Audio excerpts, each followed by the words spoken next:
DXDC News Break. Maayong adlaw mga kasama niyang balitang tatak RMN kagong orasa. Unsay alternatibo ninyo dias bugas mga higala dinhi sa bangkerohan, demand sa kamote misaka human usab sa pagdaas sa presyo sa bugas.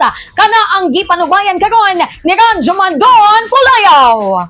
DXDC Radyoman Report. Namaktikdan nga nitaas ang demand sa mga mamalitay o mga lagutmon sa Bangkiruan Public Market ng siyudad sa Davao sukad nga ni mahal ang presyo sa bugas. Nabi usab sa DXDC News Team si Josephine Mundihar Isip Bindor dunay igong supply sa mga lagutmon din gikan sa mga farmers din ang kamuti gikan pa sa Barangay Marilog District, Barangay Suwawan, ingon man Barangay Kalinan ni nga Dakbayan.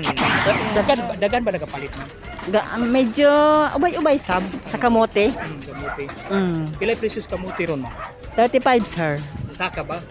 Wala po, 35 ra ginamintin.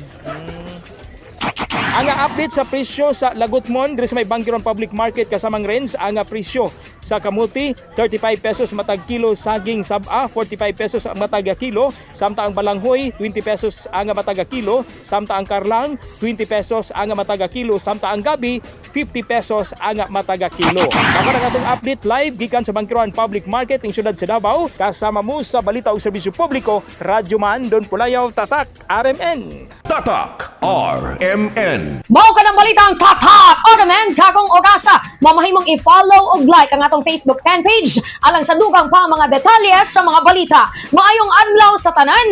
Ako ni Ranjo Manrans Barbarona, Tatak RMN.